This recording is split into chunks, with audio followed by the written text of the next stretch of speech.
vous allez entendre un message de William Branham, prêché le 27 décembre 1959 au Branham Tabernacle à Jeffersonville, Indiana, USA.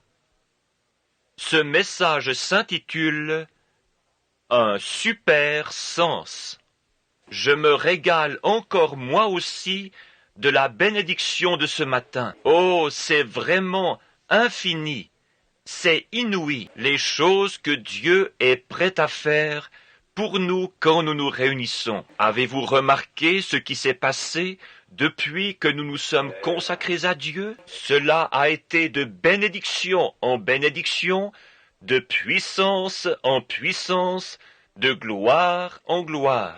C'est simplement merveilleux. Et il continuera de faire ainsi. Quant à ces mouchoirs qui sont à quelqu'un ici, j'ai prié au-dessus d'eux. Maintenant, je veux simplement parler de ceci quelques instants. D'abord, je remercie chacun de vous pour votre joli cadeau de Noël, le complet que vous m'avez acheté. Y avait-il la même chose dans le vôtre, frère Neville? C'est ça, un complet. Eh bien, les prédicateurs peuvent toujours faire bon usage d'un complet. Magnifique, c'est bien. Cela vient qu'on transpire. Et cette transpiration use les vêtements plus vite que n'importe quoi, voyez-vous. Et un prédicateur a besoin de beaucoup de vêtements, et de bons vêtements. Un tissu de coton vraiment bon marché va s'user en un rien de temps. Donc un bon habit comme cela va pouvoir durer longtemps. Et pensez-y, vous soutenez et vous donnez ces vêtements aux serviteurs du Seigneur. Que le Seigneur vous bénisse. Jésus a dit, « Tout ce que vous avez fait au plus petit d'entre mes frères, c'est à moi que vous l'avez fait. » Donc, ce n'est pas à 2 serviteurs que vous avez acheté un habit, vous avez acheté 2 habits à Jésus. C'est ce qu'il a dit. C'est à moi que vous l'avez fait. Mais cette petite touche céleste ce matin, l'avez-vous remarqué? Aucun appel à l'autel, ni rien. Mais juste après le message, tandis que le rafraîchissement du Saint-Esprit se déversait sur les gens et que la gloire de Dieu se déplaçait. Ils ont commencé à s'avancer de partout et j'ai aperçu certains de mes chers amis baptistes de l'église baptiste de la rue Walnut à Louisville. Ils se tenaient debout dans l'allée et baignaient simplement dans la puissance de Dieu. Oh là là! Et je les ai rencontrés après la réunion. Ils disaient, « C'est la puissance de Dieu !» J'ai dit, c'est vrai, vous avez sûrement raison, la puissance de Dieu. Et vous ne pouvez pas trouver de mots pour l'exprimer. Vous ne savez simplement pas quoi dire. Le Saint-Esprit s'empare de la réunion et vous ne savez pas ce qu'il va faire avec cela. Paisiblement, doucement, humblement, le cœur brisé. Oh, frère Pat, c'est tout simplement le ciel. Je suis un de ceux qui sont à l'ancienne mode et qui aime cela avec du sentiment, voyez-vous, comme le regretté Paul Rader. Il dit à ça, une fois, il racontait une histoire. Il dit que lui et sa femme étaient assis à table, et qu'elle voulait aller quelque part ou faire quelque chose. Il lui répétait entre autres, « Cela m'est vraiment impossible », en la rembarrant un peu. Il la regarda, et les larmes lui coulaient sur les joues. Il lui dit, il pensa dans son cœur, « Eh bien, si elle se vexe d'un rien, tant pis. » Donc, comme bien des hommes, il plia son journal et le posa sur son assiette. Elle se tenait toujours à la porte et lui disait au revoir en l'embrassant. Et quand il se retrouvait au portail, elle lui faisait signe de la main. Et cela suffisait, vous savez, jusqu'à ce qu'il revienne du bureau. Donc, ce matin-là, il dit qu'en sortant, à la porte, elle se tenait près de la porte. Il l'embrassa, sortit tout de go et se rendit jusque vers le portail. Il l'ouvrit et regarda derrière lui. Elle se tenait toujours près de la porte, la tête baissée, toujours vexée. Il dit qu'il lui fit au revoir d'un signe de la main et qu'elle fit de même. Il dit qu'il fit quelques pas dans la rue et se mit à penser. Et si quelque chose m'arrivait avant de rentrer à la maison, ou si quelque chose lui arrivait à elle avant mon retour. Que Dieu reprenait notre vie, vertueuse comme elle l'a été, et douce comme elle est, et ainsi de suite. Et il dit que plus il avançait, plus il avait le cœur gros. Il fit alors demi-tour, revint en courant, rouvrit le portail, se précipita dans la maison, ouvrant la porte. Et quand il ouvrit la porte, il entendit quelqu'un pleurer, et tournant la tête, il l'aperçut debout derrière la porte. Il dit qu'il n'a jamais dit « Pardonne-moi », il n'a jamais dit « Excuse-moi », il n'a jamais rien dit. Il dit qu'il saisit sa femme et l'embrassa à nouveau, puis, faisant demi-tour, il ressortit. Et, quand il arriva au portail, il dit qu'elle se tenait de nouveau à la porte. Il lui dit « Bye », elle répondit « Bye », tout comme elle l'avait fait la première fois. Mais la dernière fois, il y avait du sentiment là-dedans. C'est justement cela. Quand il y a du sentiment là-dedans, vous voyez que c'est réellement quelque chose qui vient de Dieu. Bien. Il y a eu l'élection tout à l'heure d'un nouvel administrateur, frère Sothman. Je suis sûr que les administrateurs et tous les autres sont au courant qu'à la fin de l'année financière, le 1er janvier, tous les postes de l'Église, tels que pasteurs et diacres et ainsi de suite, prennent fin. Puis, s'ils veulent continuer, pas les pasteurs, je ne voulais pas dire cela, je voulais dire les administrateurs et les diacres, et les enseignants de l'école du dimanche, et ainsi de suite. Le pasteur, lui, est élu par l'Église et reste jusqu'à ce que... Et alors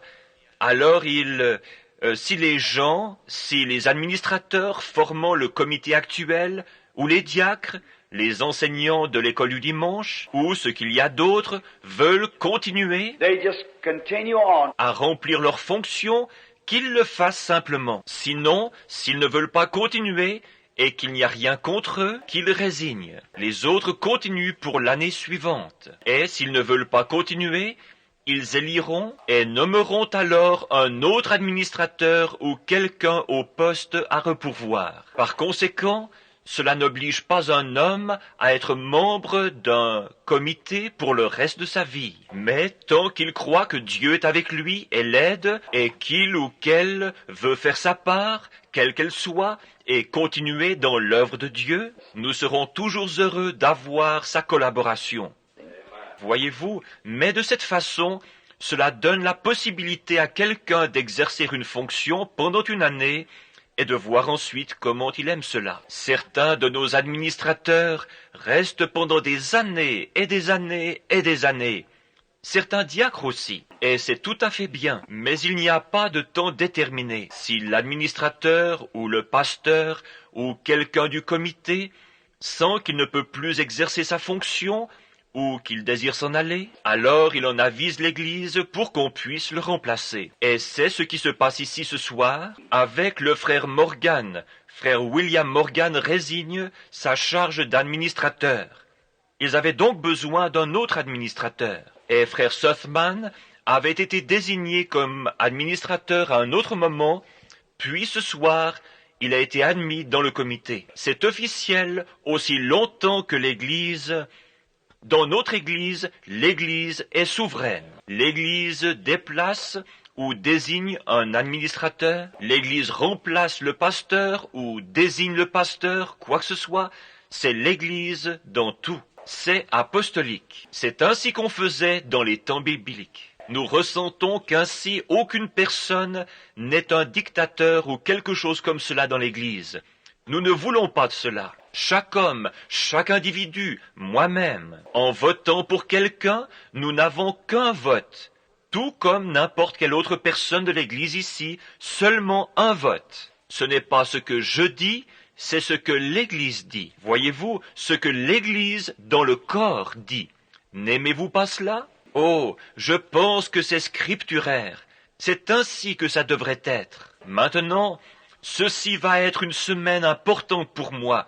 Dès demain, le Seigneur voulant, je dois prendre des décisions pour l'année qui vient. Au sujet de toutes les invitations, je veux me rendre au bureau et ramasser toutes mes invitations et les apporter chez moi. Donc, pendant ces prochains jours, j'irai en prière devant Dieu et je le prierai de me guider et de me montrer de quel côté aller ou quoi faire. Nous ne vivons pas dans une époque comme lorsqu'il était ici, où Dieu le conduisait de lieu en lieu, et il se trouvait dans une ville pour quelques heures, et repartait vers une autre ville. Mais aujourd'hui, c'est un autre système. Il y a des arrangements préalables, avec des groupes de pasteurs, et un tas de choses doivent être faites. Et la façon dont je procède, j'apporte toutes mes invitations d'Afrique et les dépose. Toutes les invitations de l'Inde, toutes celles de Californie, d'Utah, et toutes les différentes invitations, et je les place par piles séparées. Je les laisse là, puis je me mettrai à marcher et à prier.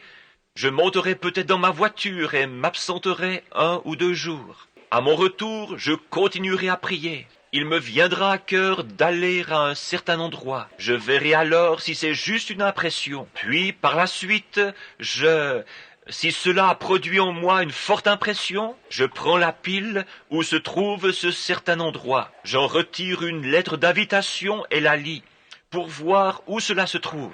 Puis, de là, voici la raison pour laquelle je fais cela. Imaginez que vous voyagez à bord d'un avion pendant 72 heures, ballotté dans tous les sens, à travers la tempête. Si jamais vous avez voyagé outre-mer, vous ne savez pas, parfois vous êtes en haut, et parfois cela descend et balance, et ballotte et tangue à travers ces nuages, et au-dessus de l'eau pendant 3 jours et 3 nuits. Pendant 3 jours et 3 nuits. Et ensuite, vous mettez pied à terre dans un pays, et le premier à venir à votre rencontre, c'est Satan. Eh bien, le groupe de pasteurs a dit ceci. Quelques-uns d'entre eux sont divisés quant au vote, et quelques-uns sont pour. Voyez-vous, alors peut-être direz-vous ceci, eh bien, peut-être que le Seigneur ne voulait pas que je vienne. Mais lorsque vous êtes envoyé de Dieu, vous êtes prêt à rencontrer l'ennemi. Vous dites, je pose ici mon pied au nom du Seigneur Jésus-Christ. Je viens au nom du Seigneur Jésus, et je resterai ici jusqu'à ce que son œuvre soit accomplie. Voyez-vous, alors vous êtes prêt à affronter ses forces. Aussi, vous m'aimez. Je sais que vous m'aimez, donc priez pour moi cette semaine, afin que je puisse prendre les bonnes décisions guidées par l'inspiration de Dieu. Maintenant, je vais avoir ce que j'appelle des réunions saute-mouton. Je serai en Floride les 8, 9 et 10 de ce mois-ci, ou plutôt à Tifton, en Géorgie. Tifton, Géorgie, les 8, 9 et 10 janvier, je voulais dire. Au lieu de ce mois-ci. Puis je dois aller à Glasgow, Kentucky, et peut-être à Somerset, Kentucky, juste pour un soir, et peut-être à Campbellsville, Kentucky, et frère Rogers désirait que je vienne un soir chez lui, ce que nous n'avions pu faire l'autre fois. Maintenant, priez pour frère Rogers. Nous avons fraternisé aujourd'hui, et le prenant par la main, je l'ai trouvé mal en point physiquement. Donc, priez pour frère Rogers, qui se trouve par ici. Il en a pris beaucoup sur ses épaules là-bas, et cela l'a rendu nerveux et l'a affecté. Et en ce moment, il ne se porte pas bien du tout, et sa femme non plus. Donc, priez pour ce couple. Ce sont de braves enfants de Dieu. Et je lui ai dit que si le Seigneur le voulait, je lui accorderais un soir. Et frère Raddle, l'une de nos petites églises sœurs, ici sur la route 62. Un garçon timide, il venait ici et ne pouvait même pas lever la tête. Et il venait à la maison, et je pense que les gens pensaient que c'était un vrai casse-pied. Mais il y avait quelque chose au sujet de ce garçon qui semblait réel. J'ai continué de rester avec lui, et je disais, frère Raddle, vous le pouvez. Il m'a dit, frère Branham, quand je me retrouve face à un auditoire, j'ai l'impression que mon cœur remonte dans ma gorge, et je suis incapable de dire un seul mot. Je lui ai dit, restez où vous êtes, et ravalez-le, puis parlez au nom du Seigneur. Voyez-vous, et à présent, il a un tabernacle de la dimension de celui-ci, ici sur la grande route. Il se rend utile. Tenez bon, ce garçon avait un appel de Dieu. Je connaissais son père et sa mère. Ce sont des gens très bien. Puis nous devrions avoir Juni un soir là-bas à New Albany. Et vous savez, quelques petites réunions, histoire d'avoir un soir ici et un soir là. Ensuite, si tout se passe comme prévu, vers le 25 janvier, je partirai pour Miami pour le Congrès international des hommes d'affaires du plein évangile, et de là vers Kingston, Haïti, pour descendre ensuite en Amérique du Sud et remonter par le Mexique. Et de là nous partirons pour l'Afrique, de l'Afrique nous irons en Scandinavie, et ainsi de suite comme cela. La majeure partie de l'année sera, je crois, consacrée aux réunions d'outre-mer. Donc, priez pour moi. Je dois prendre la bonne décision. Maintenant, c'est seulement si c'est la volonté du Seigneur. Sinon, je suis prêt à aller n'importe où, à n'importe quel endroit, peu importe où c'est, je veux y aller. Mais tant que je pourrai rester dans cette poussière de la terre dans laquelle Dieu m'a mis, je veux prêcher ces richesses insondables jusqu'à ce que la mort me retire de ce corps. C'est ce que j'ai résolu par la grâce de Dieu s'il veut seulement me venir en aide. S'il retire sa main de moi, le diable me tuera. Donc priez que Dieu garde sa main miséricordieuse sur moi. Je ne réclame pas sa justice, je réclame sa miséricorde. Voyez-vous, sa justice, non, je ne pourrai pas la supporter. Je n'implore que sa miséricorde, parce que je sais que je ne suis pas digne. Et personne ne l'est, et nous ferions mieux de ne pas réclamer sa justice. Nous désirons sa miséricorde. Maintenant, ce soir, je suis un peu enroué, mais je ne pouvais pas laisser passer l'occasion de parler à ce beau groupe de chrétiens. Attendez, juste avant de faire cette annonce, laissez-moi dire une chose. Tandis que vous êtes tous d'un même cœur, d'un commun accord, et que tout se fait avec douceur, laissez-moi parler 2 minutes à mon Église. Voyez-vous, écoutez, mes chéris dans l'Évangile, mais les joyaux de ma couronne, si je devais en avoir une. L'acquisition du sang de Jésus, c'est intentionnellement que je suis revenu comme ceci. C'est au cours d'une partie de chasse, d'un voyage, que frère Roy Robertson, frère Bankswood et moi-même avons décidé que nous pourrions revenir.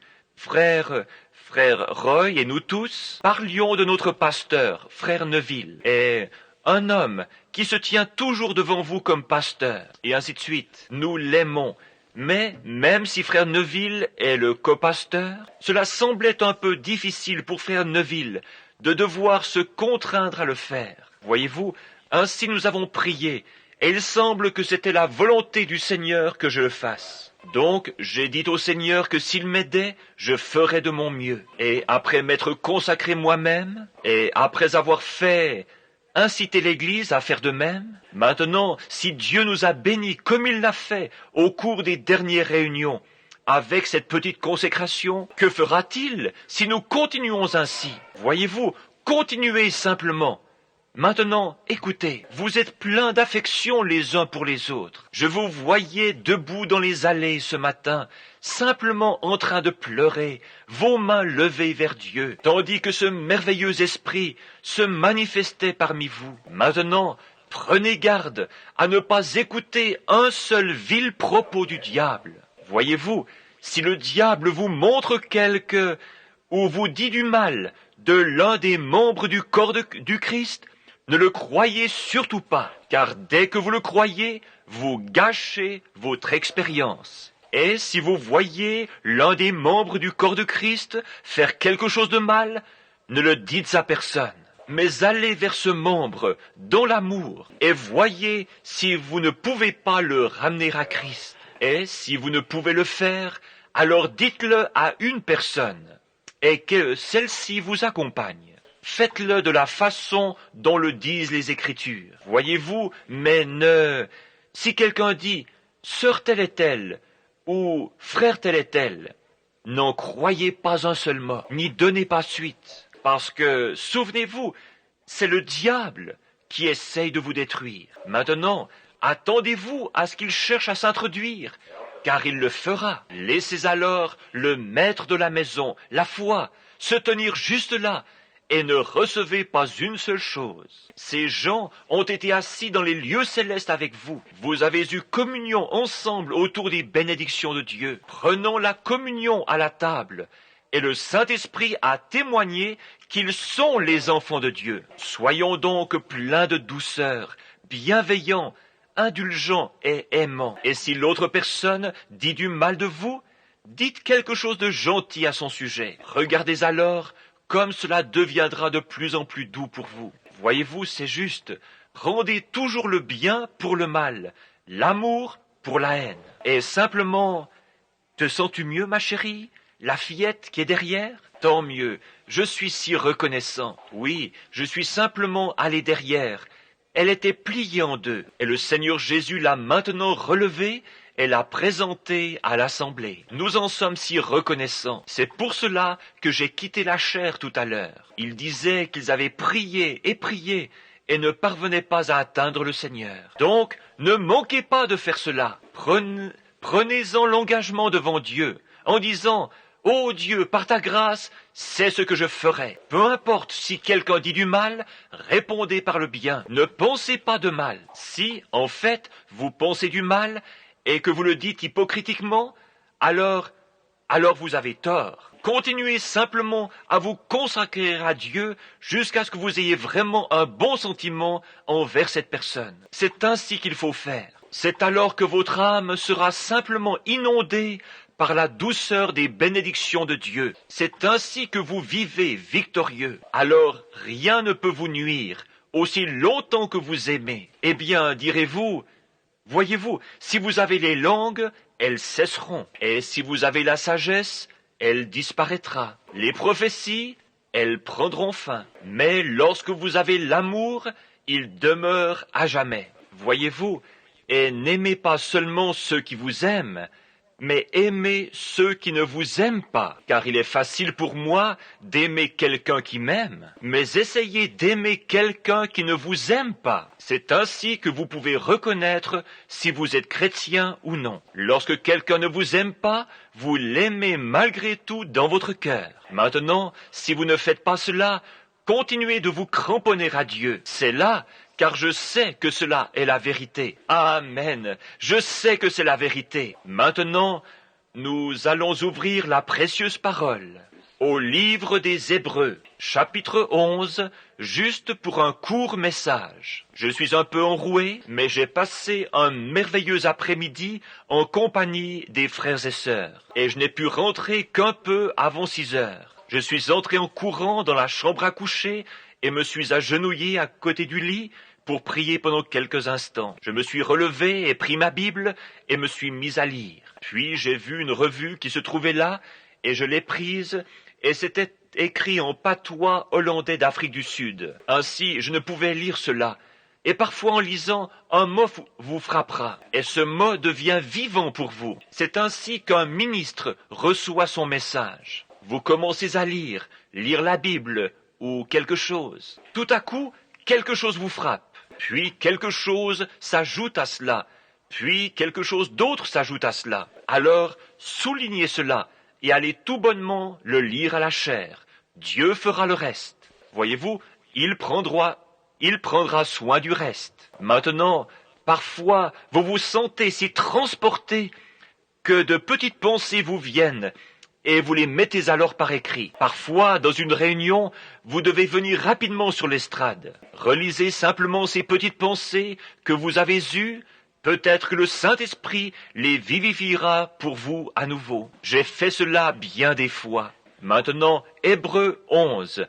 Lisons le verset 1er pour commencer. Et nous lirons un bon nombre de versets. Or, la foi est une ferme assurance des choses qu'on espère, une démonstration de celles qu'on ne voit pas. Pour l'avoir possédée, les anciens ont obtenu un témoignage favorable. C'est par la foi que nous reconnaissons que le monde a été formé par la parole de Dieu, en sorte que ce qu'on voit n'a pas été fait de choses visibles. Cela n'est-il pas riche? Laissez-moi relire ce verset 3. Écoutez attentivement. C'est par la foi que nous reconnaissons que le monde a été formé par la parole de Dieu, en sorte que ce qu'on voit n'a pas été fait de choses visibles. La parole de Dieu, c'est par la foi qu'Abel offrit à Dieu un sacrifice plus excellent que celui de Caïn. C'est par elle qu'il fut déclaré juste, Dieu approuvant ses offrandes. Et c'est par elle qu'il parle encore, quoique mort. C'est par la foi qu'Enoch fut enlevé pour qu'il ne vît point la mort, et qu'il ne parut plus parce que Dieu l'avait enlevé. Car avant son enlèvement, il avait reçu le témoignage qu'il était agréable à Dieu, une vie de 500 ans aussi. Or, sans la foi, il est impossible de lui être agréable, car il faut que celui qui s'approche de Dieu croie que Dieu existe et qu'il est le rémunérateur de ceux qui le cherchent. C'est par la foi que Noé, divinement averti des choses qu'on ne voyait pas encore, et saisi d'une crainte respectueuse, construisit une arche pour sauver sa famille. C'est par elle qu'il condamna le monde et devint héritier de la justice qui s'obtient par la foi. Maintenant, prions juste un instant et inclinons nos têtes. Seigneur, notre très bienveillant Dieu et Père, nous entrons encore dans ta présence avec des actions de grâce. Et non seulement sentons-nous maintenant que nous sommes dans ta présence, parce que nous avons incliné nos têtes pour prier, mais nous croyons que nous sommes constamment dans ta présence, parce que les yeux de l'Éternel parcourent la terre. Et tu connais toutes choses, et tu connais les pensées du cœur. Aussi, Seigneur, la raison pour laquelle nous inclinons nos têtes, c'est pour t'adresser cette requête, que tu pardonnes toutes nos offenses et transgressions contre toi, et que ta miséricorde s'étende encore une fois sur nous, au point que tu ouvres nos lèvres pour parler et nos oreilles pour entendre, et que ta parole devienne réelle pour nous ce soir, que ces quelques versets que nous avons choisi de lire puissent être d'un grand secours pour chaque membre de ton corps mystique sur la terre, ton Église spirituelle, l'Église des premiers-nés, cette Église qui a été acquise par le sang de Jésus, qui a été lavée et sanctifiée, et qui sera présentée à Dieu ce jour-là, sans tache ni ride. Combien nous te remercions que nous puissions avoir la foi pour croire que nous sommes participants de la bonté de Dieu, par la justice et la miséricorde de notre Seigneur Jésus. Nous te prions maintenant de guérir toute maladie. Nous te remercions d'avoir touché cette petite fille qui tout à l'heure était couchée là dans la pièce, se tordant de douleur, de la voir sortir avec cette petite foi d'enfant et accepter ainsi que ta miséricorde. Nous t'en remercions et te prions de te souvenir de ce petit bien-aimé de sœur Baker, là-bas au Kentucky, et de ceux dont frère Neville a parlé, et, ô Dieu, de ce camp innombrable de malades partout, et spécialement, Seigneur, ceux qui ne sont pas sauvés et qui ne te connaissent pas. S'ils mouraient dans leurs péchés, ils ne pourraient pas venir là où tu es. Nous te prions de nous accorder le témoignage et la puissance, la hardiesse pour annoncer la parole, et la sagesse pour savoir quand le faire. Puis dis-nous lorsque nous aurons assez parlé, afin que nous puissions partir et laisser les gens dans l'étonnement, l'émerveillement du glorieux Saint-Esprit et de son œuvre. Accorde-le, Seigneur. Exauce-nous maintenant, nous te prions. C'est au nom de Jésus que nous le demandons. Amen. J'aimerais parler pendant un court moment sur le sujet des sens. On nous enseigne que l'homme naturel possède 5 sens. Et ces 5 sens contrôlent Dieu lui a donné ces 5 sens pour entrer en contact avec sa demeure terrestre. Et ces sens sont connus comme étant la vue, le goût, le toucher, l'odorat, l'ouïe. Ces 5 sens sont propres à l'homme naturel. Et ils sont bons, et nous ne pouvons pas fonctionner ou mener une vie normale quand l'un de ces sens refuse d'agir. La vue, l'ouïe, le toucher, l'odorat ou le goût. Sans eux, nous ne pouvons pas être normaux. Il y a quelque chose qui manque, une partie de la vie que nous ne pouvons percevoir sans le fonctionnement de ce sens. Et ils sont bons et ils sont utiles. Et ils nous ont été donnés par Dieu. Dieu donna ces sens, mais ils vous sont donnés comme un don. Et cela dépend de la façon dont ce à quoi vous soumettez ces sens déterminera la façon dont votre vie sera dirigée. Cela dépendra de la façon dont vous soumettez vos 5 sens.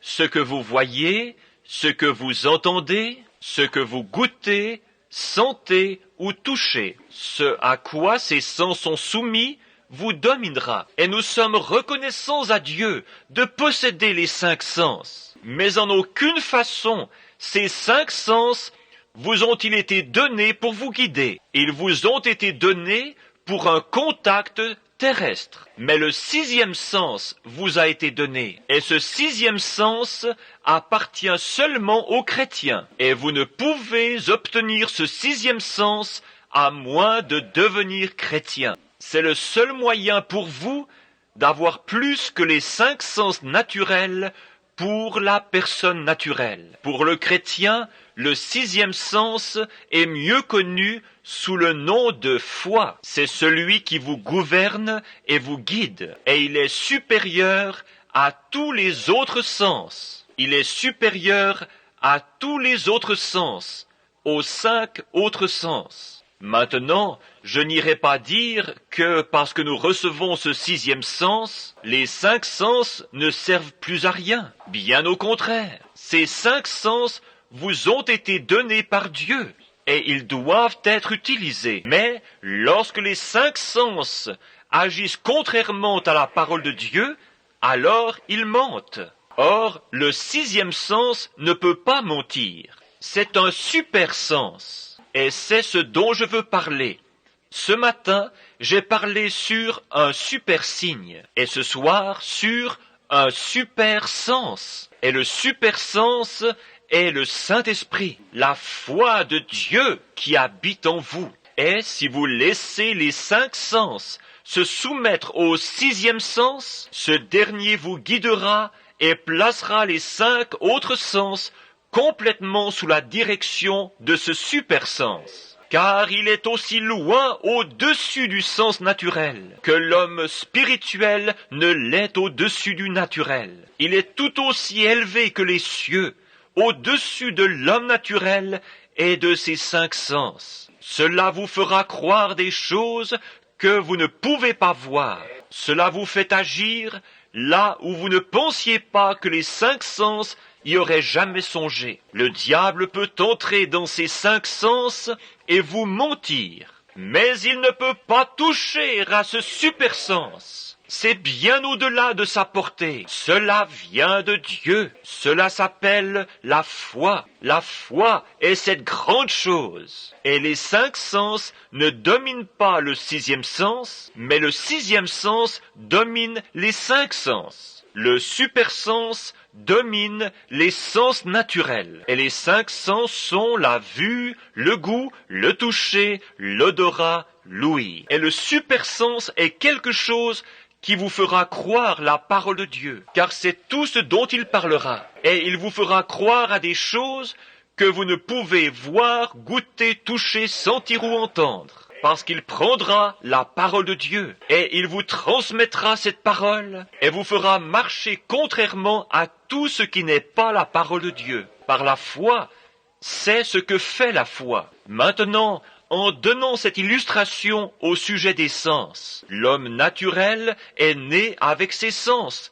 Donc, ce sont des sens dont la nature l'a doté. Et c'est vraiment la seule chose qu'il connaîtra jamais à ce sujet, dans sa pensée intellectuelle. Il peut seulement penser comme un homme, il peut voir comme un homme, il peut comprendre comme un homme, il peut entendre comme un homme, mais lorsqu'il devient gouverné ou régénérer ce que nous appellerions né de nouveau, alors ce 6e, ce super sens, s'empare de lui. Et ce faisant, ce supersens l'élève à un endroit où il a la foi pour croire les choses qu'il ne pouvait entendre, les choses qu'il ne pouvait voir, pour comprendre ce qu'il ne pouvait comprendre. Il y croit malgré tout parce qu'il est gouverné par ce sixième sens, ce super sens. Oh, comme c'est merveilleux de savoir cela et de penser combien c'est simple d'y croire. Or,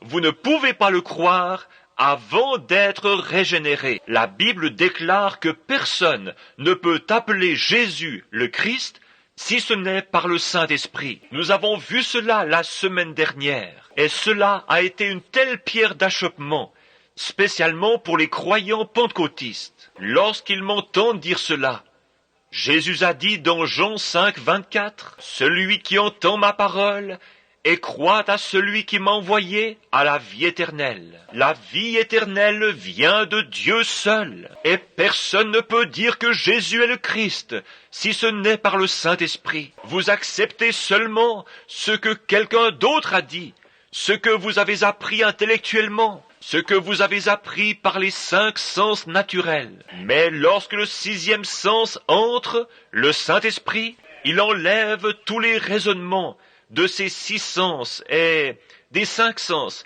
et vous élève dans ce sixième sens pour vous faire croire des choses que vous ne pouvez voir, goûter, toucher, sentir ou entendre. Cela vous fait quelque chose. Alors vous pouvez dire que Jésus est le Christ, parce que vous en avez été témoin.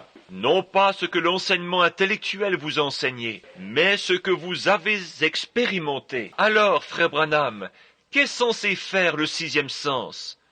Que vient faire le sixième sens? Le sixième sens vient pour cette raison. Maintenant, le sixième sens est la foi, le super sens. Maintenant, si le sixième sens vient pour cette raison seulement, c'est pour faire que les 5 sens en vous nient tout ce qui est contraire à la parole de Dieu.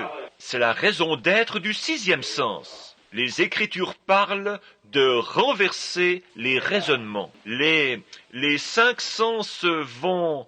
Vous pouvez raisonner, disant, mais pourquoi donc cet homme devrait-il... Pourquoi donc? Mais le sixième sens ne voit pas cela du tout. Il est tellement supérieur à cela. Il est tellement plus élevé qu'il lui est totalement impossible de raisonner avec cela. Nous le croyons.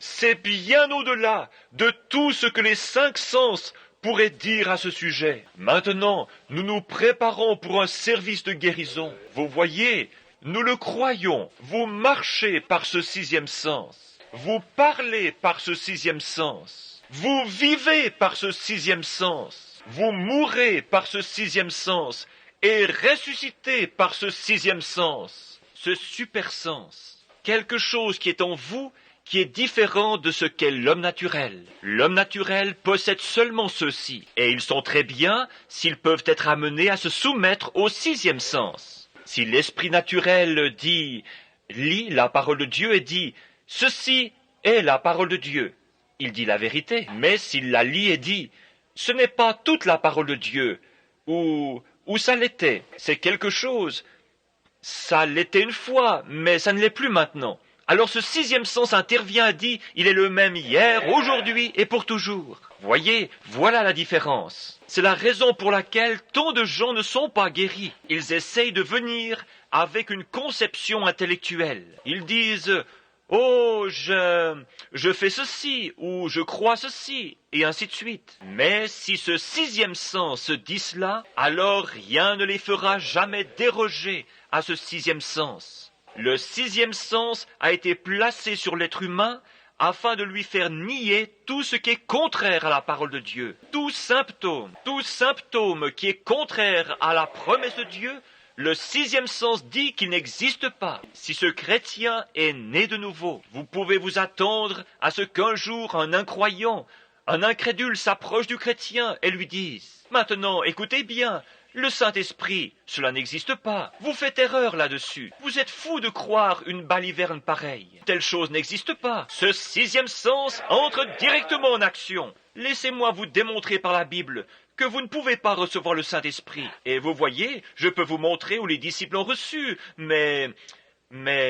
Oui, eh bien, répondrez-vous, regardez, le 6e sens attirera votre attention là-dessus et dira, mais il a dit, la promesse est pour vous et vos enfants. Eh bien, cela voulait dire leurs enfants à eux. Cela ne voulait pas dire pour vous, ce n'est pas pour vous. Mais ce 6e sens ne s'y laisse pas prendre. Pourquoi? Il est déjà en vous. Ils l'ont dit trop tard. Vous l'avez déjà reçu. Les gens qui disent que le Saint-Esprit n'existe pas ne savent pas de quoi ils parlent. Comme ce garçon une fois qui pelait une pomme et qui fut interrogé par un inconverti qui critiquait une réunion. Il dit, « Que veux-tu? Que viens-tu faire ici ?»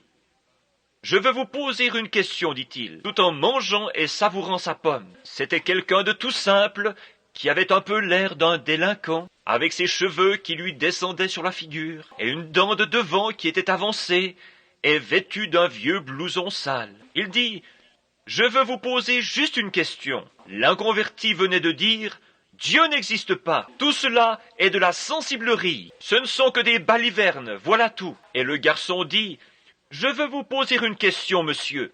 Cette pomme, est-elle sucrée ou sûre ?» Il dit, « Eh bien, comment puis-je le savoir? Ce n'est pas moi qui la mange. » Il dit, « C'est justement ce que je pensais. » Puis il s'en alla tout bonnement. « Comment le savez-vous alors que vous n'avez pas goûté le Seigneur? Comment savez-vous alors que vous n'avez jamais reçu le Saint-Esprit, s'il est réel ou s'il ne l'est pas? Comment savez-vous que là où se trouve la foi et la puissance, comment savez-vous qu'il n'y a pas de joie ineffable et glorieuse, si vous n'y avez jamais goûté pour voir?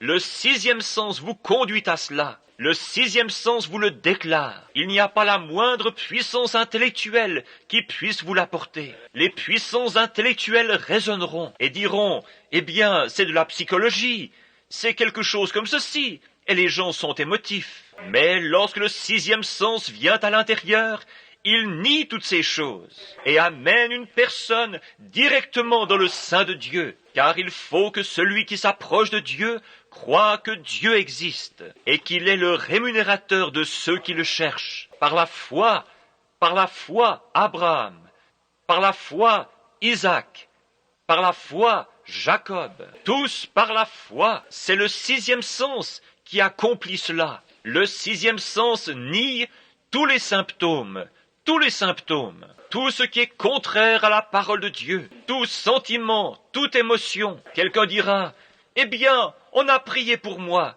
mais je ne me sens toujours pas mieux. Le 6e sens ne garderait jamais le silence là-dessus. Le 6e sens dirait, c'est un mensonge, je me sens mieux, je suis en voie de rétablissement. Dieu l'a dit, voilà qui tranche la question. Amen, Dieu l'a dit.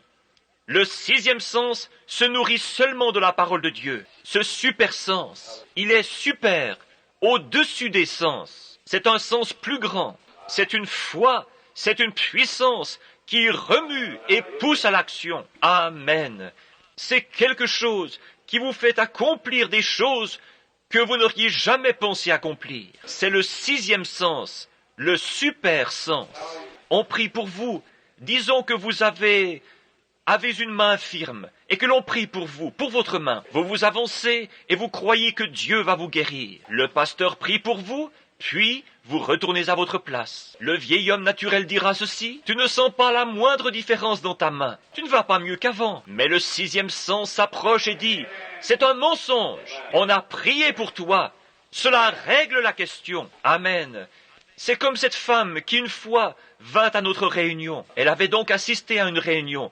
Elles étaient plutôt deux. Elles avaient traversé l'estrade. Elles avaient vu le discernement. Ces femmes étaient passablement maigres. Elles étaient toutes deux de vraies chrétiennes. L'une d'elles s'avança et l'esprit vint et dit, « Vous souffrez d'un trouble de l'estomac. » Et son visage s'illumina. Elle dit, « C'est vrai. » Et le Saint-Esprit dit à travers moi, « Et c'est un ulcère. Cela provient d'un état de tension nerveuse. Vous avez été examiné par un certain médecin et il a dit que vous ne pouviez pas ou qu'on devait vous opérer et en faire l'ablation. » Elle dit, chacune de ces paroles est vraie. Et alors, voyant qu'elle était une si grande croyante, il dit, vous vous appelez mademoiselle une telle et vous venez de tel et tel endroit. Elle dit, C'est la vérité. Qu'était-ce? Le sixième sens qui saisissait cela. Le sixième sens et le Saint-Esprit se tenaient côte à côte. Le Saint-Esprit parlait, le sixième sens disait « Amen ». Eh bien, voilà, quelque chose doit arriver.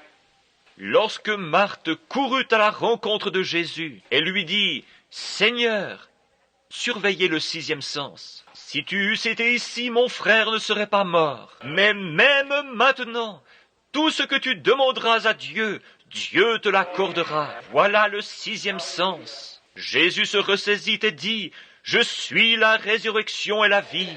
Celui qui croit en moi vivra quand même il serait mort. Et quiconque vit et croit en moi ne mourra jamais. » Crois-tu cela? Que vas-tu dire? Raisonnement. Il y a un homme étendu là, mort, et les vers sont en train de le ronger. Mais il venait juste de dire qu'il était la résurrection et la vie. C'est la parole de Dieu. Ce sixième sens, au-delà des soins du médecin, au-delà des pensées de la recherche scientifique, il défie tous les raisonnements et les renverse. Pourquoi? Il rend témoignage à la parole de Dieu.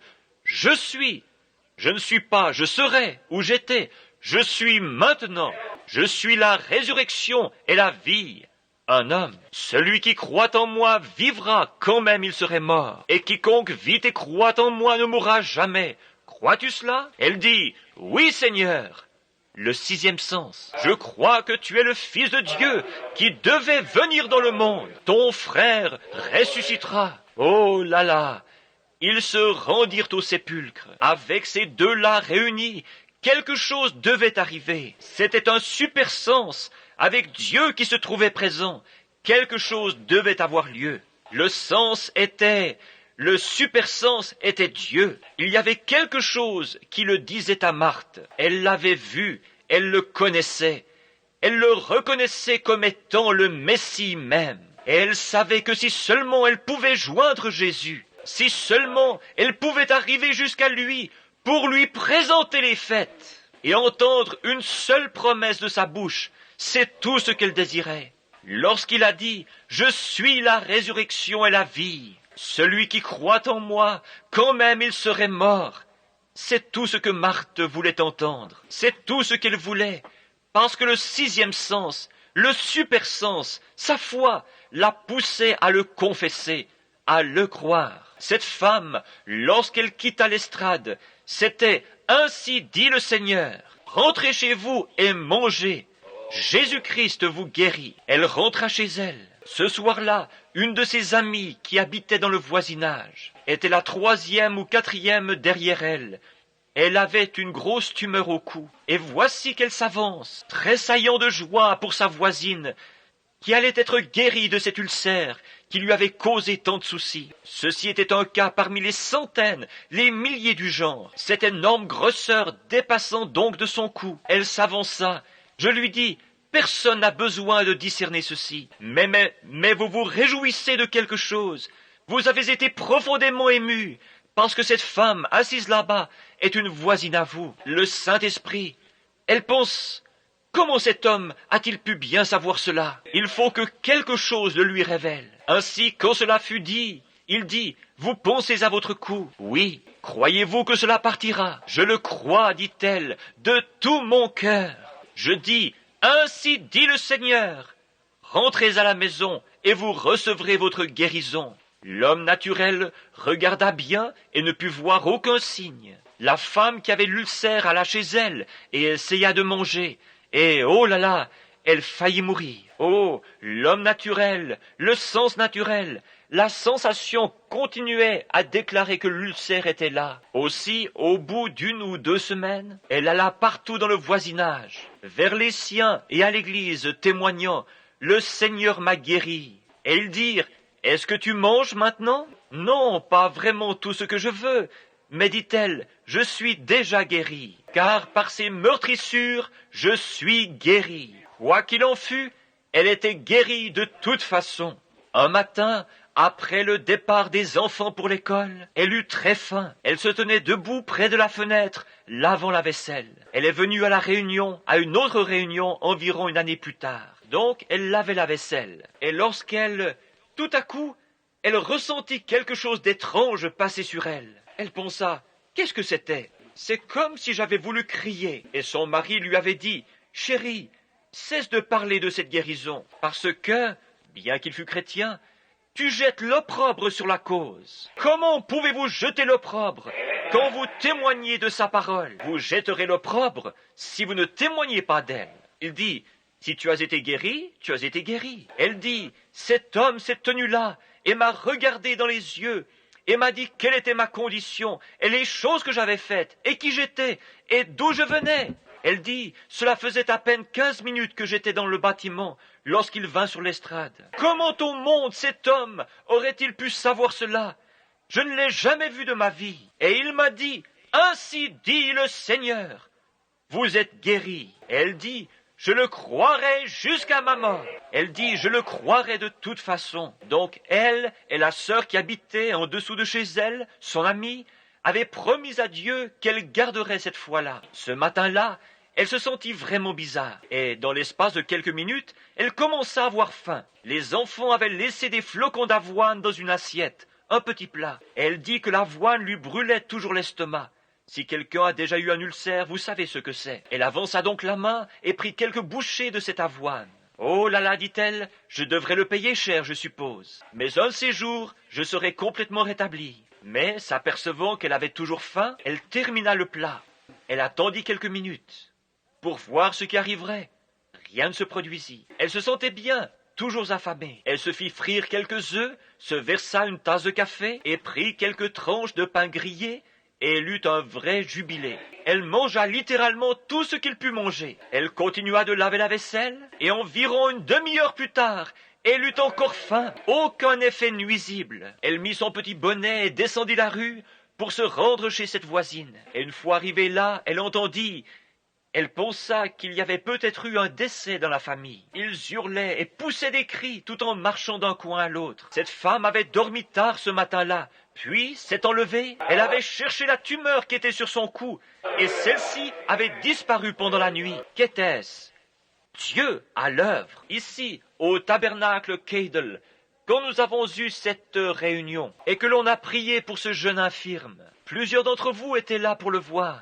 Il l'avait ramené là dans la salle d'urgence. Billy me conduisit vers lui. Il l'avait placé sur l'estrade dans le bâtiment pendant 3 ou 4 soirs. Comme il ne reçut pas de carte prière, ils le placèrent dans la salle d'urgence. J'y entrai et priai pour lui. Alors que je le regardais, il me dit, « Monsieur Branham, pouvez-vous me dire quelque chose de réconfortant ?» Je dis, « Oui, en effet, fiston. La polio t'a rendu ainsi. » Il dit, « C'est vrai ?» Je dis, « Tu t'appelles un tel. Tu viens de tel endroit. » « C'est vrai, dit-il. « Et qu'en est-il de ma guérison ?» Je dis, « Par ces meurtrissures, tu as été guéri. » Il rentra chez lui, témoignant, donnant gloire à Dieu, prétendant qu'il amenait un tel opprobre dans son entourage. Un dimanche, plusieurs pasteurs entrèrent, vinrent s'asseoir près de lui et dirent, « Tu dois cesser de faire cela, tu jettes l'opprobre sur la cause. » Et le jeune homme, assis là, dit, « Monsieur, si vous étiez assis à ma place, si vous étiez dans la chaise où je suis assis, vous n'essayeriez pas de me ravir le dernier espoir que j'ai en Christ. » Il dit, « Par ces meurtrissures, je suis guéri. » Et à peine avait-il dit cela que... Assis là, les pieds paralysés, les mains, le corps, le dos, et à peine avait-il dit cela, qu'il se lève de sa chaise, glorifiant Dieu. Quoi? Ses sens naturels disaient qu'il resterait assis là. Le médecin dit qu'il y resterait pour toujours, ou tant qu'il vivrait. Mais le 6e sens dit, par ces meurtrissures, je suis guéri. Et il ne voulait rien avoir à faire. C'est cela, rejeter tout ce qui est contraire à ce que Dieu a dit. Voilà la raison d'être du 6e sens. Le vieux John Ryan, non pas le R-Y-A-N, mais R-H-Y-N. C'était ce mendiant aveugle à Fort Wayne, là où nous étions allés ce jour-là, et l'on pria pour lui dans la réunion. C'était la veille du soir où le piano avait joué. Le grand médecin est proche maintenant, sans qu'il y ait quelqu'un au piano. Et alors qu'il était aveugle, il était de foi catholique. Il s'arrêta dans la ligne. Je le regardai et lui dis, « Vous vous appelez un tel, John Ryan. Oui, vous êtes un mendiant du coin. Cela fait des années que vous êtes aveugle. Oui, c'est vrai, vous êtes de foi catholique. C'est juste. Je dis, ainsi dit le Seigneur, vous recevez votre guérison. Il dit, merci monsieur. Je dis, remerciez le Seigneur. Il dit, mais je ne vois pas.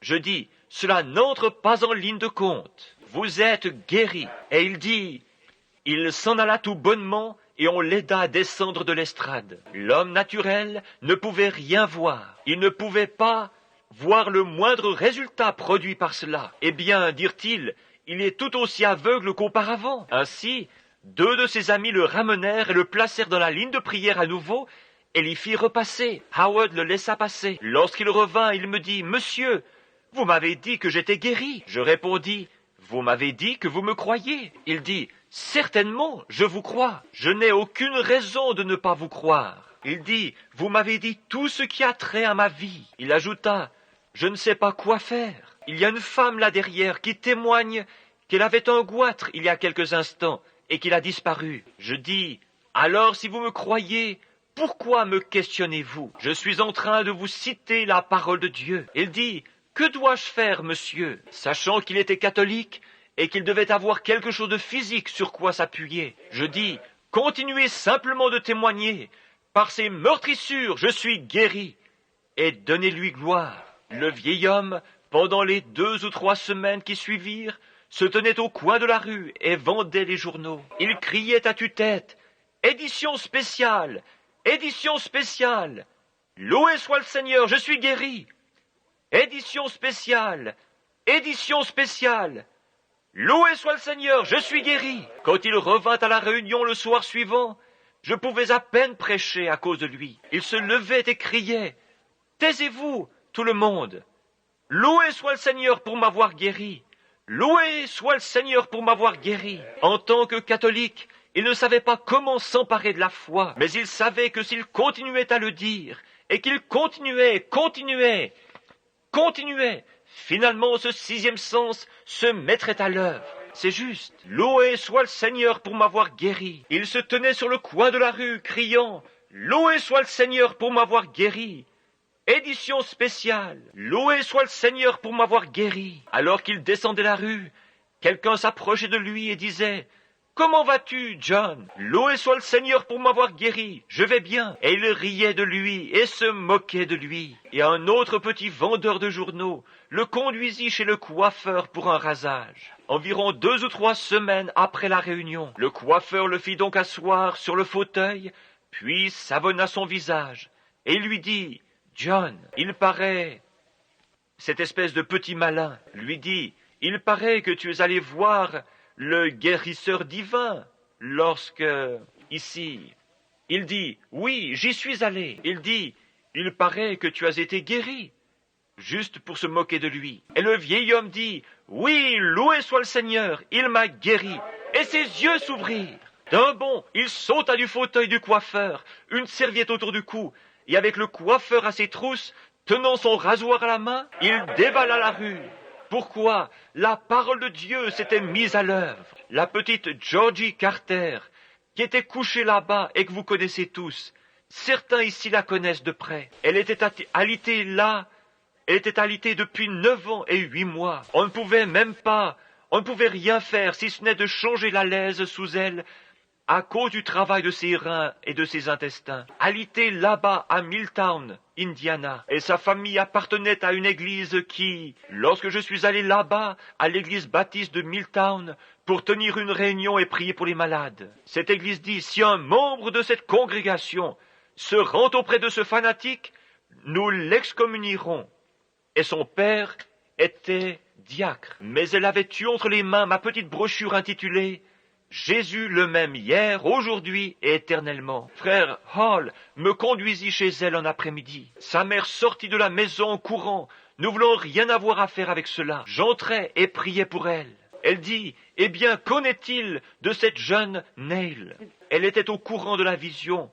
Je dis, « C'était une vision, sœur. Je peux seulement prier. Ayez la foi. » Cette pauvre petite avait reçu un enseignement contraire à cela. Quelques jours plus tard, J'étais dans les environs en train de baptiser. Elle se trouvait là. Elle pleurait. Elle avait promis qu'elle viendrait se faire rebaptiser dans le nom de Jésus-Christ, si Dieu voulait bien la guérir. Et là, ses pauvres petites jambes, avaient à peu près la grosseur d'un manche à balai. On ne pouvait même pas la mettre sur son bassin hygiénique. Sa mère, qui n'était pourtant qu'une jeune fille, était assise là, atteinte de paralysie, toute grisonnante, à force de regarder sa fille couchée là, mourir à petit feu. C'était la tuberculose des glandes féminines qui s'était propagée partout en elle. Elle pesait quelque 37 livres, environ 17 kilos. Je pense que c'était cela, d'après les estimations. On ne pouvait pas la soulever assez haut pour mettre le bassin sous elle. On devait donc faire passer sous elle une alaise de caoutchouc. Pendant 9 ans et 8 mois, elle avait été couchée, incapable même de soulever sa tête pour voir un arbre qui était près de la fenêtre. Un jour que je me tenais là derrière, au sommet de la colline, chez George Wright, le Saint-Esprit me dit « Lève-toi !» Je regardais, et il y avait une lumière qui émanait d'un cornouiller et qui dit « Va du côté de chez Wright !» ou plutôt, va du côté de chez Carter. Quand j'y arrivais, le Seigneur Jésus, par un signe, avait montré à sa mère que je venais. Je m'approchais de la jeune fille, qui était étendue là, sur le lit, si faible, qu'elle ne pouvait même pas tenir le crachoir. Sa mère devait le tenir pour qu'elle fasse « Ah !» essayant de cracher dans le crachoir, avec cette tuberculose. Je dis, Sœur Georgie, Jésus-Christ, le Fils de Dieu, m'a rencontré dans la nature, il y a environ une demi-heure, et m'a dit de venir vous imposer les mains. Ainsi dit le Seigneur, levez-vous. Le 6e sens se mit à l'œuvre. Une puissance frappa cette jeune fille pour la première fois en 9 ans et 8 mois, où elle n'avait pu se tenir debout. Elle bondit alors sur ses pieds, courut dans le jardin, tout en bénissant les arbres, le gazon et tout le reste. Puis elle rentra, s'assit au piano et se mit à jouer. Il y a une fontaine remplie de sang sortie des veines d'Emmanuel. Eh bien, les raisonnements auraient renversé. Cela lui était impossible. Je ne sais pas maintenant, je ne saurai jamais. C'est seulement la puissance de Dieu qui la soutint. Ses jambes n'étaient pas plus grosses que cela, à la hauteur des articulations. Il n'y avait rien de pareil. C'était comme des allumettes. Cela fait environ 12 ou 14 ans, et aujourd'hui, elle est forte et en santé, vivant pour le Seigneur Jésus. Qu'était-ce ? La première fois, rien n'avait semblé se produire, et les raisonnements auraient dit que cela ne pouvait arriver. Mais frère, elle se cramponna à la parole. Si Dieu pouvait prendre cette jeune infirme à Salem, cette jeune Neil qui avait été infirme et paralysée, avec ses bras qui lui pendaient comme cela, et la guérir, il pouvait la guérir elle aussi. Elle le crut. Et frère Hall, qui était couché là-bas, se mourant du cancer, le même homme m'amena vers lui. Son médecin à Milltown l'envoya à ce médecin de New Albany, qui est à l'hôpital St. Edwards. J'oublie, il s'est occupé de mes enfants. Un brave homme, un bon médecin. Il l'examina et dit « Cancer ». Il dit au docteur Brown de Milltown « Il se meurt ». Le docteur Brown dit « C'est bien ce que je pensais ». Ils l'emmenèrent ici, chez sa sœur, une parente de M. Kopp, qui autrefois était le juge de la ville. Et lorsqu'ils arrivèrent, ils dirent « Gardez-le simplement ici jusqu'à ce qu'il meure ». Et ils m'envoyèrent chercher. J'y allais jour après jour avec ma femme. Nous avons prié pour frère Hall. Je l'aimais. Il avait été l'un de mes convertis à Christ. Son état s'aggravait de plus en plus, et il ne pouvait plus bouger ses mains. Madame Hall dit « Billy, n'y a-t-il rien que vous puissiez faire ?» Je dis « Rien que je sache, Sir Hall, je ne reçois aucune parole du Seigneur. » Je dis « J'aimerais que mon médecin l'examine. » Elle dit « Qui est votre médecin ?» Je répondis « Le docteur Sam Adair. » Et je téléphonai à Sam. Sam dit « Billy, tout ce que je peux faire, c'est l'envoyer à Louisville pour des radiographies et ainsi de suite. » Il dit « Je te donnerai le rapport. » Ils l'envoyèrent chercher en ambulance, l'emmenèrent, et il revint. Sam me téléphona et dit « Billy, il a le cancer du foie. Nous ne pouvons pas lui enlever le foie. Il en mourrait. » Il dit « C'est un prédicateur. Il ne devrait pas y avoir de problème. Tu ferais aussi bien de lui dire qu'il va mourir. » Je dis « Il est prêt à partir, Sam. Mais l'ennui, c'est que cela me fait de la peine de le voir partir. C'est mon frère, et je l'aime. » Et je pensais « Oh Dieu, fais quelque chose pour moi. » Ce matin-là, Je m'apprêtais à partir chasser l'écureuil. Je regardais dehors, avant le lever du jour, il n'y avait personne dans la cour. Je pris ma carabine et traversai la maison pour sortir. Il y avait une vieille pomme ratatinée suspendue au mur. Je pensais, pourquoi Méda a-t-elle accroché cela au mur? Je regardais, et il y en eut une autre, et une autre, et une autre, jusqu'à ce qu'il y en eût 6 de suspendus là. J'ôtai promptement mon chapeau et tombai par terre sur mes genoux. Je levai les yeux, et alors une très grosse et très belle pomme descendit et dévora toutes ces autres pommes. J'observai juste au-dessus d'elle. Il y avait cette même lumière que celle que l'on voit sur cette photo là-bas. Elle se tenait là en tournoyant. Elle dit, « Lève-toi, va dire à Monsieur Hall, ainsi dit le Seigneur, il ne mourra pas, mais il vivra. » Je suis allé le lui dire. Il n'allait pas mieux, mais il crut, il s'accrocha à cela. Il n'y avait aucun changement, semblait-il. Un jour passa, pas de changement. Le deuxième jour passa, pas de changement. Vers le troisième jour, cela commença à changer. Et le voici vivant aujourd'hui, après bien des années. Je remarque Madame Weaver, assise juste ici, si je ne me trompe pas. Lorsque sa fille est venue après la guérison de Margie Morgan, je suis allé là-bas, et il n'y avait rien que cette femme pouvait faire. Elle allait mourir dans les heures qui suivraient. Il pouvait lui faire une injection ou deux et c'est tout. Elle avait subi une opération des organes. Le cancer avait atteint sa colonne vertébrale. Il l'avait propagé quand il l'avait opérée. Et il n'y avait rien à faire pour cette femme. Je désirais lui parler au sujet de la guérison. Mais elle dit, « Monsieur, vous êtes un ministre du Seigneur Dieu, et je ne suis pas digne que vous entriez sous mon toit, se considérant indigne qu'un ministre vienne la voir. » Elle dit, « J'ai vécu ma vie, j'ai dansé, et j'ai fait des choses que je n'aurais pas dû faire. J'ai eu un parler grossier, et tout ce qui s'ensuit. » Elle me confessa ses péchés, dit, « Je n'en suis pas digne. » Je vis qu'elle était sur la bonne piste. Il lui fallait recevoir Christ ici dedans, avant que ce sixième, ce super sens ne pût se mettre à l'œuvre. Nous nous sommes agenouillés. Je lui ai cité le passage disant, « Si vos péchés sont comme le cramoisi. » Elle donna sa vie au Seigneur Jésus-Christ. Et à ce moment-là, elle dit, « Oh, oh, je me sens toute différente. Quelque chose m'est arrivé. Quelque chose m'est arrivé. Je veux tous vous serrer la main. » Et juste alors, j'observais, et je la vis en vision retourner derrière la maison vers une poussinière. Je dis, « Madame Weaver, ainsi dit le Seigneur Dieu, vous vous rendrez à cette poussinière et vous vivrez. » Elle ne pouvait se fier à ses sensations. Le cancer l'avait dévorée. Elle ne pouvait s'appuyer sur ce que disait le médecin.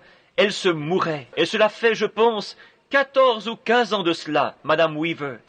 Il y a 14 ans, elle vint au tabernacle en chancelant alors qu'elle était malade. Il ne semblait pas qu'elle fût capable de sortir du lit avec ses petits bras décharnés, parce qu'elle avait promis à Dieu qu'elle viendrait pour être baptisée dans le nom de Jésus. Nous l'avons soulevée de la chaise roulante ou de sa chaise.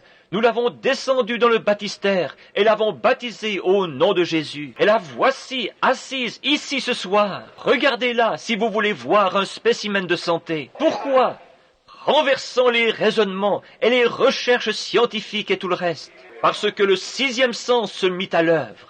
Voilà, regardez, laissez-moi simplement répéter ceci une minute. Jésus passa une fois près d'un arbre, et c'était un figuier, et il regarda le figuier. Maintenant, s'il vous plaît, ne manquez pas ceci. Il regarda le figuier, et celui-ci ne portait aucune figue. Et il maudit l'arbre, et dit, « Que personne ne mange de toi. » Les disciples jetèrent un coup d'œil. L'arbre ressemblait à ce qu'il avait toujours été. Une heure après, il avait toujours le même aspect. Dieu n'a jamais ouvert la terre pour l'engloutir. Dieu n'a jamais envoyé du ciel un éclair en zigzag pour le carboniser. Il aurait pu le faire. Certainement qu'il aurait pu. Il n'a jamais fait ces choses. Qu'est-il arrivé? L'arbre avait été maudit. La foi de Dieu fit obstacle à la vie de cet arbre. Il n'y avait rien de physique qu'on pouvait voir. Mais tout au fond, sous la terre, là, dans les racines de l'arbre, la mort faisait son œuvre. Il avait été maudit. Le sixième sens était venu contre lui. Il devait mourir. Il commença à mourir à partir des racines. C'est la même chose qui se produit avec un cancer. C'est la même chose qui se produit avec une tumeur. C'est la même chose qui se produit avec n'importe quelle maladie. Lorsque ce sixième sens de puissance du Seigneur Dieu s'élève contre cela, il dit, Satan, sors de là. Peut-être ne verrez-vous aucun changement physique se produire sur le champ, mais cette foi tient bon malgré tout. Cela a été maudit. Ce sixième sens ce super sens ne lâchera pas prise. Il ne prêtera pas attention à ce que vous ressentez, à ce que vous avez l'air, à ce que vous faites. Il n'aura rien à faire avec cela. La parole de Dieu a été appliquée. Le sixième sens s'en empare. C'est tout. Il se met à l'œuvre. Le cancer commence à dépérir. Il meurt à partir des racines et il disparaît. Certainement. Par ce même puissant sixième sens, des royaumes se sont écroulés. Il a fait tomber les murs les uns sur les autres. Par ce sixième sens, la mer Rouge se retira, et une terre sèche fraya un passage par lequel les enfants de Dieu purent s'échapper. Par ce même sixième sens, Samson défia 1 millier de Philistins, armés d'armures et de lances. Il n'avait aucun moyen de se défendre, si ce n'est avec la mâchoire d'une mule sauvage. Ce sixième sens se mit à l'œuvre, et il terrassa 1 millier de Philistins. Alléluia!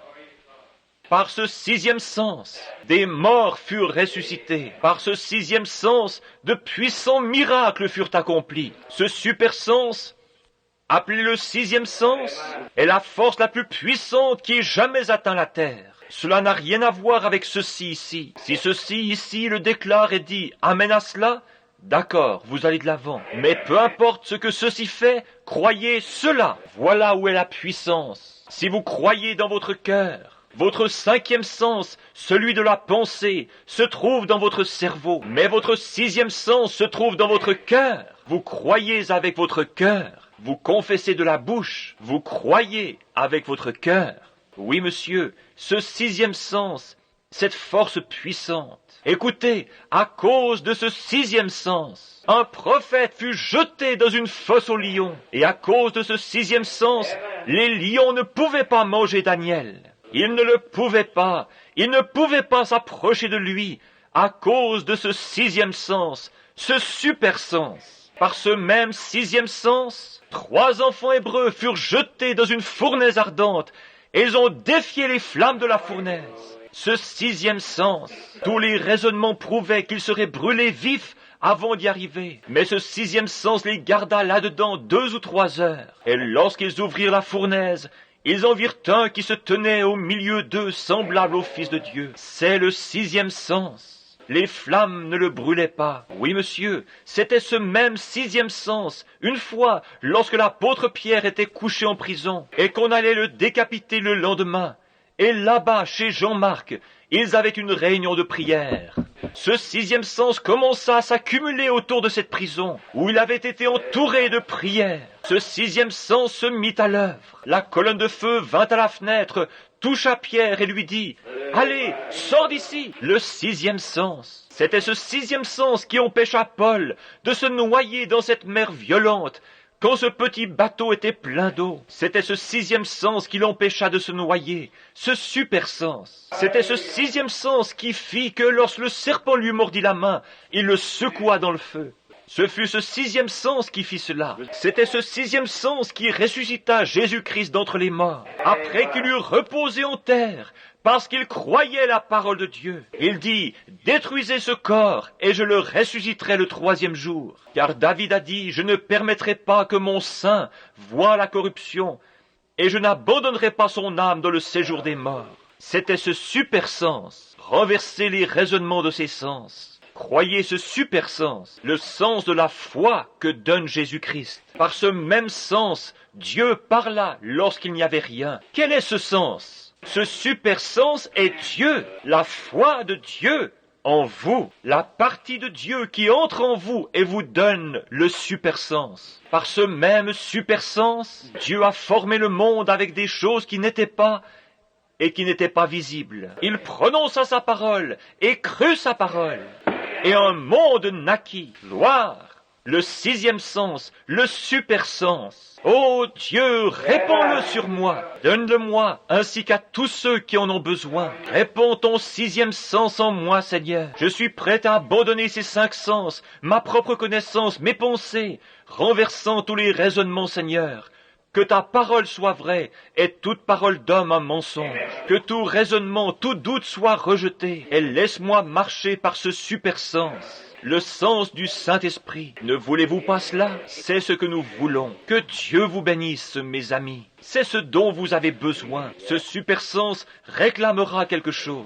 Et il sait qu'il le donnera. Il est persuadé, car il faut que celui qui s'approche de Dieu croie que Dieu existe et qu'il est le rémunérateur de ceux qui le cherchent. Si le sixième sens dit « Dieu garde sa parole, je me donne à lui, je lui abandonne tout ce que j'ai », mon sens dit que ceci le fera s'accomplir, ma foi dans la parole de Dieu. Puis appeler toute chose qui lui est contraire comme si elle n'était pas. Abraham rencontra Dieu et Dieu dit « Tu vas avoir un bébé de Sarah ».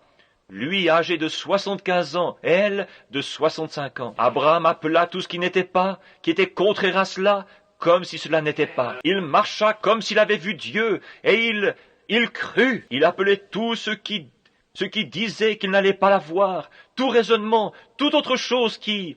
Le docteur peut avoir dit « Allons, Abraham, tu es trop vieux pour cela ». Cela ne faisait aucune différence, ce que le docteur disait, ce que qui que ce soit d'autre disait, ce que son propre esprit disait, ce que quoi que ce soit disait. Dieu avait raison, et il restait avec cela. C'est le sixième sens, le super sens. Ô Dieu, donne-le-moi. Seigneur, laisse-moi en avoir plus, pour subvenir aux besoins de son peuple. C'est ma prière. Ce matin, quand cette maman a amené ce petit bébé rouquin, elle se tenait ici, les larmes coulant sur ses joues. J'ai dit, « Qu'est-ce qu'il y a, sœur ?» Elle a répondu, « Frère Branham, il a la leucémie. » J'ai senti quelque chose s'élever. Oh, il est un secours qui ne manque jamais au temps de la détresse. Tenez, il n'y a pas longtemps, Billy et moi étions en voiture. Des garçons de couleur qui roulaient très vite avaient heurté une voiture sur le côté et fait plusieurs têtes à queue, projetant certains d'entre eux sur le pavé. Un jeune homme resta coincé sous la voiture, son dos bloqué. Les autres garçons sautèrent de la voiture et commencèrent à la soulever. Il dit « Oh, je vous en prie, ne faites pas cela, mon dos est brisé. Non, vous allez me tuer, ne faites pas cela. » Ils dirent « Oh, nous devons te dégager de là, elle est en train de prendre feu. » Il dit « Laissez, ne la remuez pas, vous êtes en train de m'écraser. » Et vous allez me faire mourir, ne faites pas cela. Je lui criai là-dessous, « Fiston, es-tu chrétien ?» Il répondit, « Non, monsieur. » Je dis, « Tu ferais mieux de prier. » Il dit, « Oui, monsieur. » Le sixième sens se mit à l'œuvre. Je fis quelques pas en passant derrière la voiture, et je ne le saurai jamais avant le jugement. Mais tout à coup, la voiture se redressa, et il fut libéré. Il se releva alors d'un bond, sain et sauf. Qu'était-ce? Un secours qui ne manque jamais dans la détresse.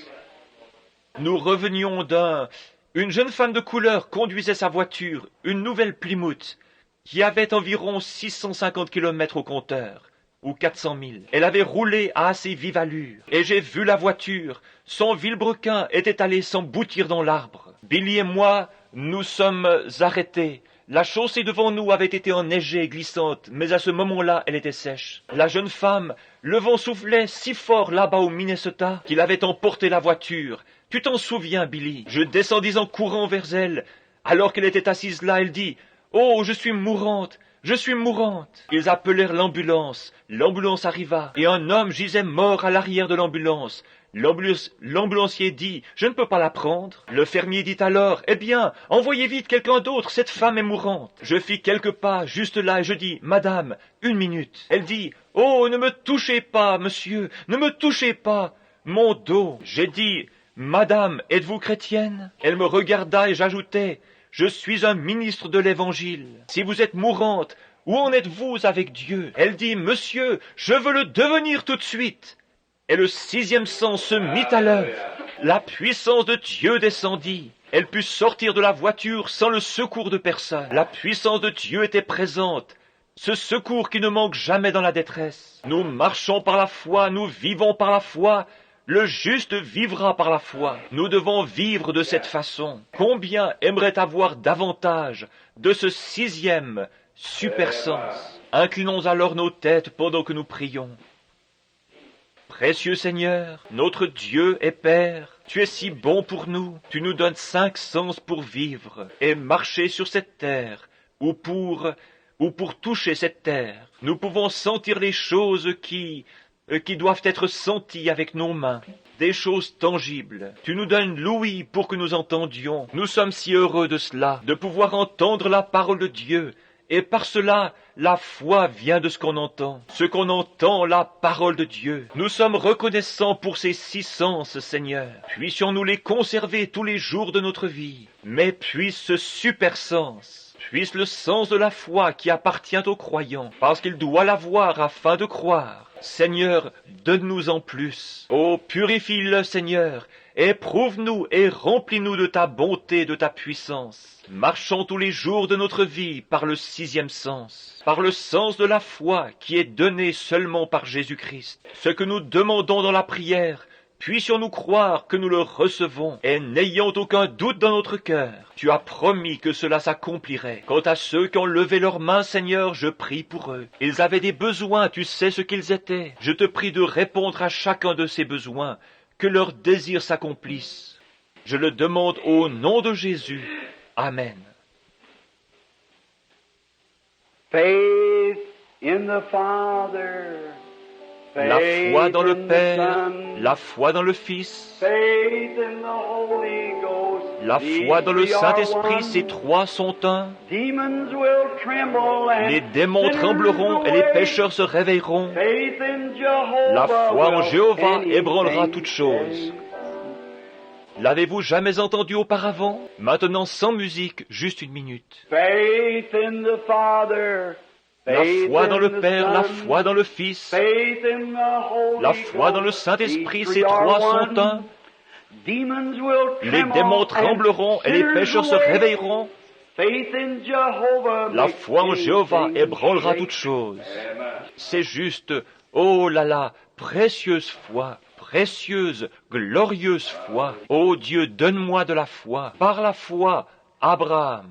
Par la foi, Isaac. Par la foi, Abel offrit à Dieu un sacrifice plus excellent que celui de Caïn. Quoique mort, il témoigne encore. Oh, combien nous avons besoin de la foi. Je l'aime. Je désire plus de foi. Mon désir dans cette vie et pour la nouvelle année qui vient, c'est plus de foi en Dieu. Oh Dieu, enlève tout doute de mon esprit si jamais il en surgissait un. Satan lutte contre moi, il lutte contre vous. Il essaye de lancer ses flèches, mais que j'ai toujours ce bouclier de la foi devant moi, afin de résister aux ruses du diable, afin d'éteindre ces dards enflammés. C'est ma prière sincère. Que Dieu vous bénisse. Avez-vous quelque chose à dire, frère Neville?